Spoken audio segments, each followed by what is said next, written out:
E aí, pessoal, tudo jóia? Tudo tranquilo? Chegamos aqui para mais uma aula de progressão geométrica, tá bom? Bom, e na aula de hoje a gente vai discutir sobre soma dos infinitos termos de uma progressão geométrica. E acreditem, é algo simplesmente lindo, é algo maravilhoso, tá? Eu trouxe uma imagem bem interessante para vocês aqui, galera. A imagem de um fractal, tá certo? O fractal é uma coisa muito legal, tá? E dependendo do fractal, é interessante a gente perceber que às vezes ele tem, por mais que ele cresça ali indefinidamente, ele tem uma área limitada, tá? Isso também é muito bacana, isso é muito intrigante, inclusive, tá? E tudo isso tem a ver com soma dos infinitos termos de uma PG, tá certo? Por exemplo, inclusive essa imagem que está aparecendo aqui para vocês, ela é exatamente uma imagem associada a questões do Enem, tá certo? Essa brincadeira aí de retirar, né, de dentro de um triângulo preto, um triângulo central, tá certo? Quando eu arranco dentro do triângulo preto, quando eu arranco aqui dentro do triângulo preto esse triângulo central e faço isso, né, infinitas vezes, tá? Eu vou gerar uma sequência, tá certo? À medida que eu vou fazendo, a cada etapa que eu vou fazendo, eu vou gerar uma sequência de figuras e essa sequência de figuras, se eu pensar, por exemplo, nessa interação infinita em somar as áreas ou enfim, isso vai ter a ver com soma dos infinitos termos de uma PG, tá certo? Agora, o que é mais importante a gente perceber é o seguinte, nem sempre faz sentido somar infinitos termos de uma PG.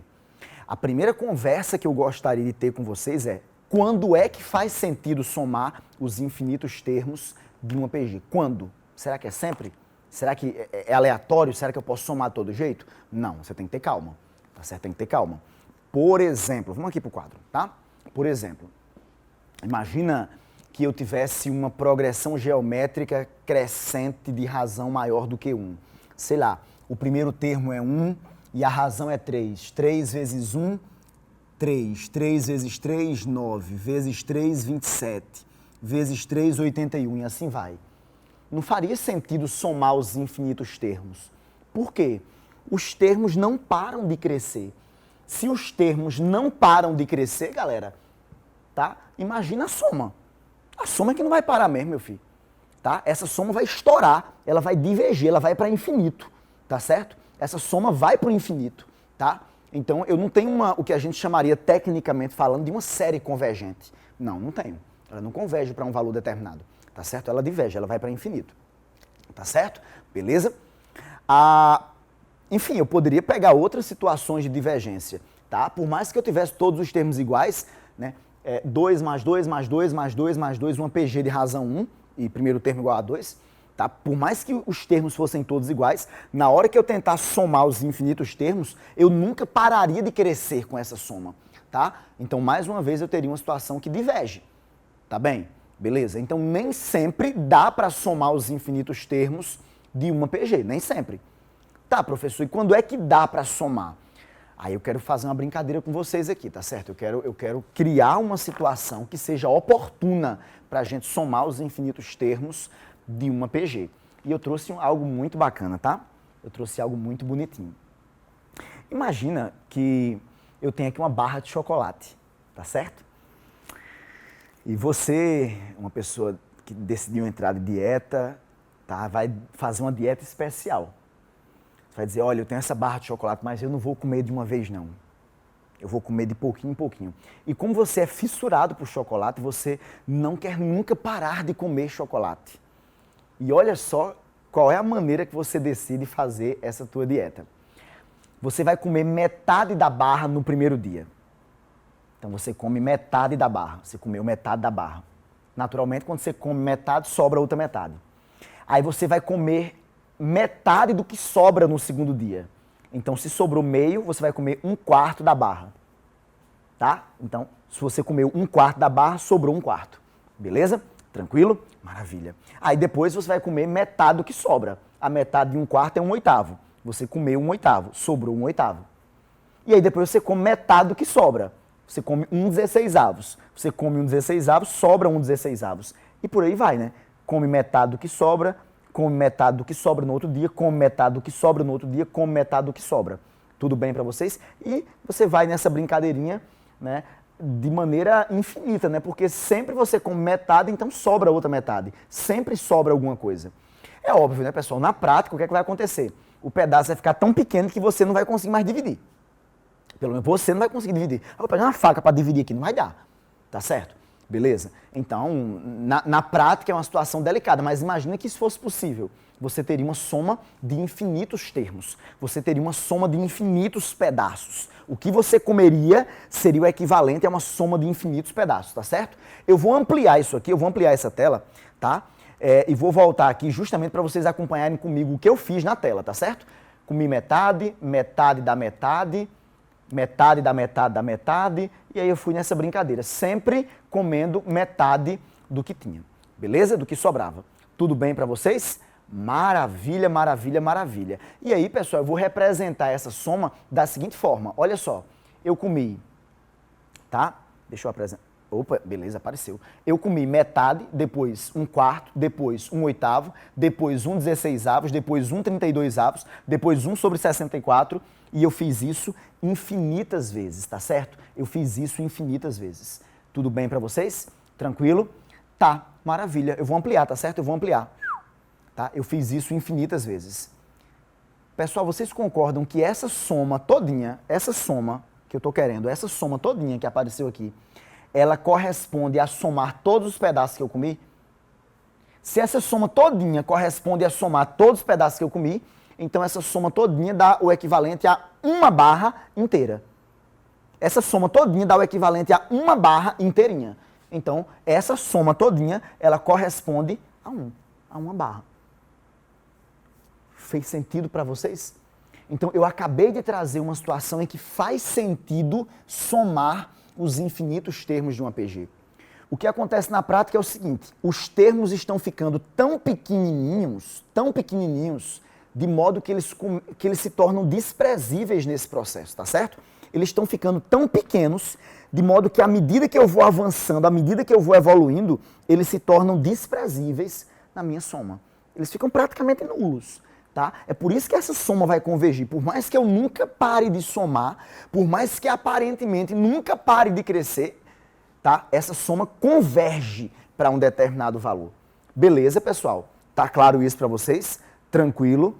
Maravilha. Nesse caso, eu estou convergindo para toda a barra, eu estou convergindo para todo o quadrado, para toda essa área aqui. Não há como extrapolar essa área. É o que eu falei lá no início sobre a questão do fractal. Tá certo? Tem fractais que você vai vendo a expansão deles, mas você percebe claramente que ele está dentro de uma região limitada. Se você quiser aprofundar os estudos, você pode colocar aí na internet sobre fractais, olhar muita coisa, tem muita coisa muito bonita. Tá certo, pessoal? Tranquilo? Então, quando é que faz sentido somar os infinitos termos de uma PG? Quando quando o termo geral da PG converge para o zero.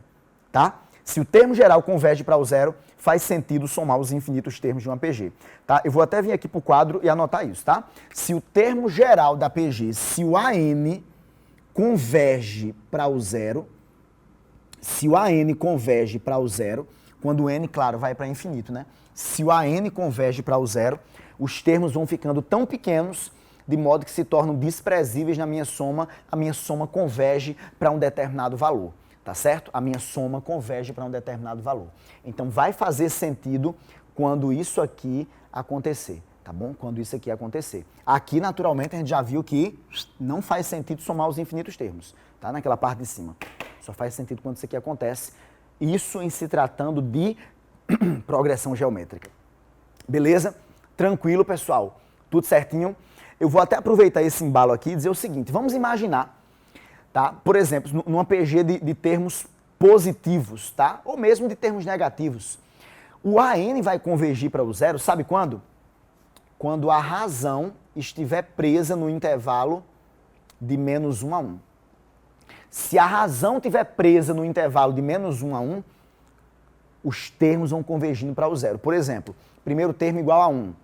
Aí, suponha que a razão seja meio. Metade de 1 é meio, metade de meio é 1/4, metade de 1/4 é 1/8, como eu apresentei agora há pouco para vocês, tá certo? Então, os valores vão convergindo, vão ficando tão pequenos que se aproximam do zero, convergem para o zero. Tá, o que eu estou querendo dizer é que se eu pegar, por exemplo, um terço ao quadrado dá 1/9. Se eu pegar, por exemplo, um terço ao cubo, dá 1/27. Repare que, à medida que esse expoente fica maior, esse denominador fica maior. Consequentemente, a minha fração fica menor. Tá? Por que é que eu estou dizendo isso? Eu vou te falar já já, tá bem? Muito bem, muito bem. Olha só, galera. Eu vou tentar generalizar esse processo, tá? Vou tentar generalizar esse processo. O que eu estou interessado é em somar os infinitos termos. Mas a fórmula que eu tenho é a fórmula da soma dos n primeiros termos.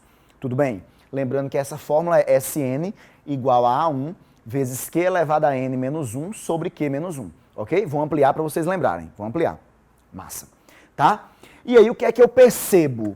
Eu percebo que como eu quero que o n vá para mais infinito, como eu quero somar os infinitos termos, na hora que eu faço o n tender a infinito, lembra que essa razão tem que estar entre menos 1 e 1, não foi isso que eu falei? Para que o termo geral possa convergir para o zero?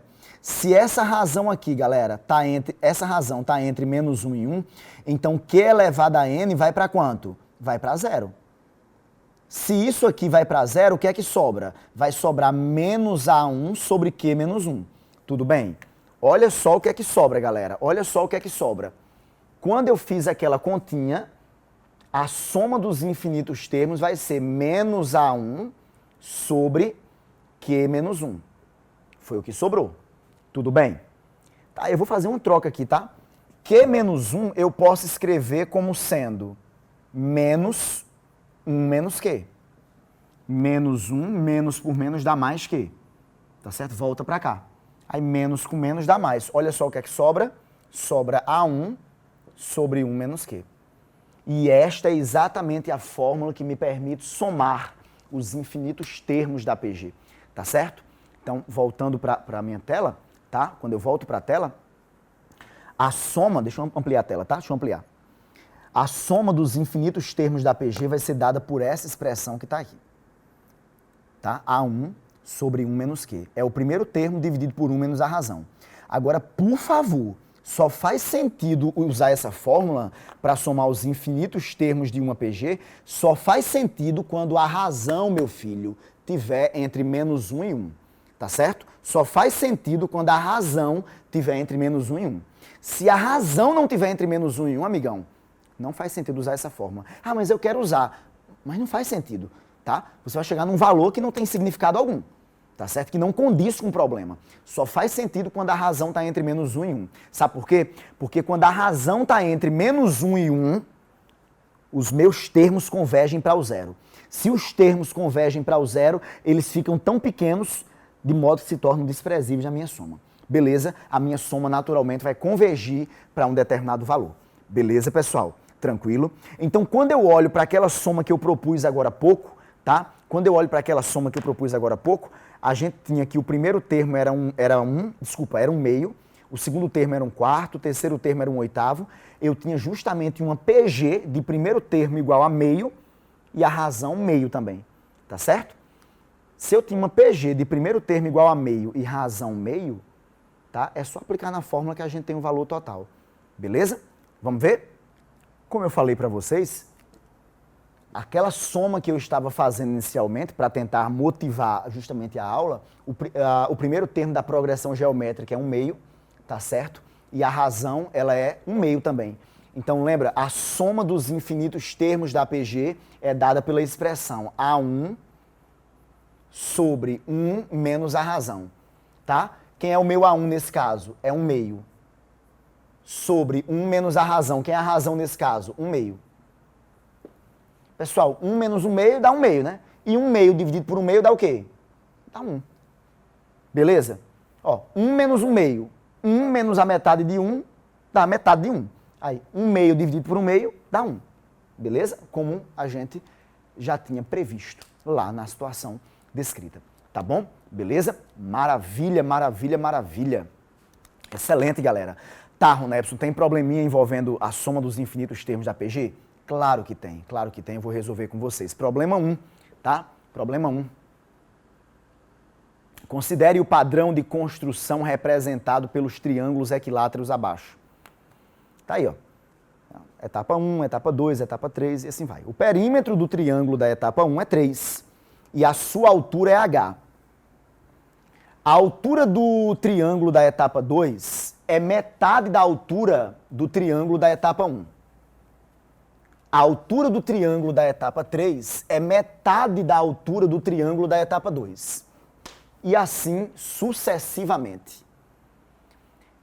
Assim, a soma dos perímetros da sequência infinita de triângulos é... Muito bem, muito bem. Ele falou que o perímetro da primeira figura é 3. O perímetro, tá? Ele pediu a soma dos perímetros, então já vou para o que interessa. O perímetro da primeira figura é 3. Aí ele falou que as alturas estavam caindo pela metade. Ora, mas pensa comigo, tá? Eu vou até ampliar a tela novamente para que vocês vejam com cautela. Quando você olha para cada triângulo desse, são todos triângulos equiláteros e, além disso, além de serem todos triângulos equiláteros, eles naturalmente são semelhantes entre si. Então, se a altura de um é metade da altura do outro, o perímetro de um é metade do perímetro do outro. É razoável isso, né? Então, se a altura de um é metade da altura do outro, o perímetro de um é metade do perímetro do outro. Então, o perímetro do primeiro é 3. O perímetro do segundo é quanto? Metade de 3. E o perímetro do terceiro é a metade desse aqui. A metade de 3 meios vai ser 3 quartos, né? Porque dividir por 2 não é a mesma coisa que multiplicar por 1 meio. 1 meio de 3 meios, 1 meio vezes 3 meios, dá 3 quartos.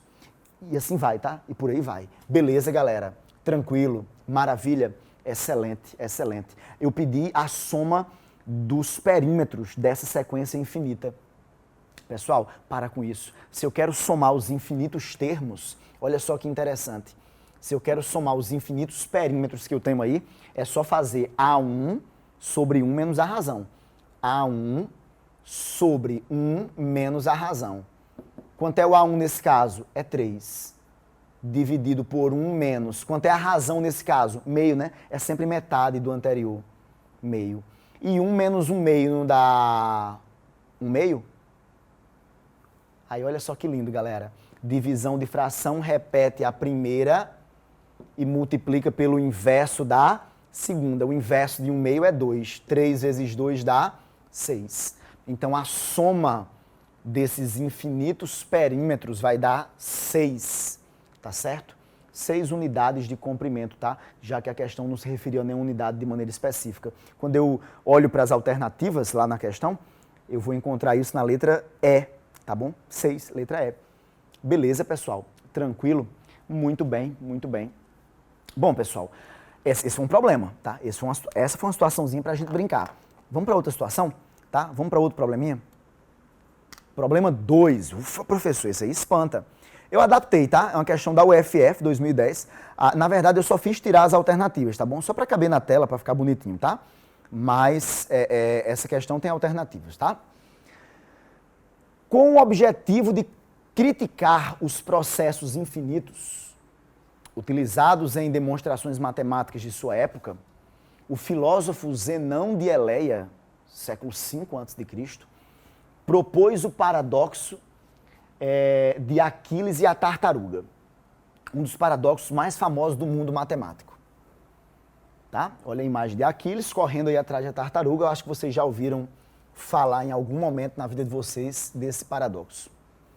Existem vários enunciados do paradoxo do Zenão. O escritor argentino Jorge Luiz Borges o apresenta da seguinte maneira: Aquiles, símbolo de rapidez, tende a alcançar a tartaruga, símbolo de morosidade. Aquiles corre 10 vezes mais rápido que a tartaruga e lhe dá 10 metros de vantagem. Aquiles corre os 10 metros, a tartaruga corre 1. Aquiles corre 1 metro, a tartaruga corre 1 decímetro. Aquiles corre 1 decímetro, a tartaruga corre 1 centímetro. Aquiles corre esse centímetro, a tartaruga corre 1 milímetro. Aquiles corre 1 milímetro, a tartaruga corre 1 décimo de milímetro. E assim infinitamente, de modo que Aquiles pode correr para sempre sem alcançá-la. Fazendo a conversão em metros, a distância percorrida por Aquiles nessa fábula é igual a D, onde D é 10 metros, mais 1 metro, mais 1/10, mais 1 sobre 10 ao quadrado, que é 1/100, tá certo? Você olha para essa expressão, tá, pessoal? Olha com carinho para ela, porque é nela que a gente vai focar, tá bem? É nela que a gente vai focar, tá certo? Muito bem. Então, qual o valor de D? Tá certo? Qual é o valor de D? Olha só, tá aí. Já deixei anotado aqui no quadro para vocês. 10 mais 1 sobre 10, mais 1 sobre 100, por aí vai. É o valor que eu estou querendo. Professor, é estranho, né, professor? Porque Aquiles não corre 10 vezes mais rápido, ele não vai ultrapassar? Ele vai ultrapassar. Isso que o problema está propondo como um paradoxo, ele escreve de modo a confundir tua mente mesmo, tá certo? Porque ele escreve de modo a dar a entender de que os intervalos de tempo são iguais. Mas o intervalo de tempo que Aquiles leva para correr 10 metros não é o mesmo intervalo de tempo que ele leva para correr 1 metro. O intervalo de tempo que ele leva para correr 1 metro não é o mesmo que ele leva para correr 1 decímetro. É aí onde está o X aí da questão, tá bem? Né? O dilema, tá certo? Porque o texto dá a entender que os tempos são equivalentes, os tempos são iguais, esses intervalos, quando na verdade eles não são, tá? Beleza? Bom, naturalmente uma hora Aquiles vai alcançar. E ele vai alcançar justamente nessa soma de valores, tá? Nessa soma de valores. Quando ele percorre essa distância, que é uma soma infinita, vai ser exatamente o momento que ele alcança a tartaruga. Eu vou te mostrar que distância é essa, tá bom? Que ele precisa percorrer, tá? E, de fato, se você trabalhar com a equação do primeiro grau, se você trabalhar com a equação do movimento uniforme retilíneo, tá certo? Você vai perceber que você vai encontrar essa mesma distância, tá bom? Beleza? Maravilha. Olha só para cá, galera. Olha só para cá. É essa distância que eu estou querendo. Se você percebeu, não tem sempre 1/10 do valor anterior. Cada termo não é 1/10 do anterior. Esse termo não é 1/10 desse. Esse termo não é 1/10 desse. Tá? Se cada parcela é 1/10 da parcela anterior, então eu tenho uma PG, eu tenho uma progressão geométrica, onde o primeiro termo é 10 e a razão é 1/10. Como é que eu faço, pessoal, para somar os infinitos termos dessa PG? Então, para somar... detalhe, aquele símbolo que estava lá na questão, né, aquele sigma lá maiúsculo, ele é exatamente o símbolo de somatório, tá bem? É o símbolo de somatório. Então, a soma desses termos vai ser, soma dos infinitos termos de uma PG é o A1 sobre 1 menos a razão. É o A1 sobre 1 menos a razão. Quem é o A1? O A1 é 10 sobre 1 menos a razão. E quanto é a razão? 1 sobre 10. Beleza?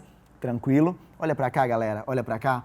10 vezes 1 dá 10, menos 1 dá 9. Então, isso aqui vai ser 10 dividido por 9/10. Quando eu tenho divisão de fração, repete a primeira e multiplica pelo inverso da segunda.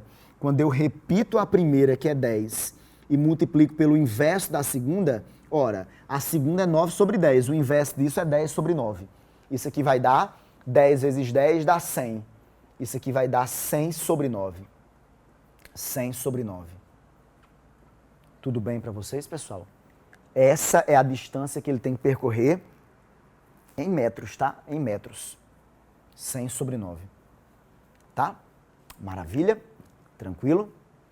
Naturalmente, pessoal, 1 sobre 9 é 0,111, né? Infinito, né? Uma divisão periódica. E 100 sobre 9 é só multiplicar isso por 100, tá? Vai dar 11,111, tá?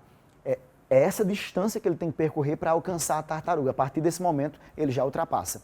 A grande questão é que o paradoxo dá a entender que os tempos de cada intervalozinho que ele distribuiu lá são iguais, quando na verdade não são. Tá bom? Beleza? Mas essa distância aqui está correta. Se você trabalhar com as equações do movimento uniforme retilíneo, você vai perceber que vai chegar nesse valor. Tá? Já que a gente está aqui, né? Vamos discutir isso bem rapidinho. Não custa nada. Tá? Por exemplo, eu vou colocar aqui a posição de Aquiles. Aquiles parte da posição 0, tá certo? E a velocidade dele é 10 vezes maior do que a tartaruga, tá? É 10 vezes maior do que a velocidade da tartaruga. Então, eu vou chamar de 10 a velocidade dele. 10 vezes t. Tá certo? 10. A posição da tartaruga, Aquiles dá 10 metros, não é isso? Aquiles não dá 10 metros? Se Aquiles dá... Só para evitar qualquer confusão futura, eu vou chamar de 10V. V é a velocidade da tartaruga, a velocidade de Aquiles é 10 vezes maior, tá certo? Vezes o tempo.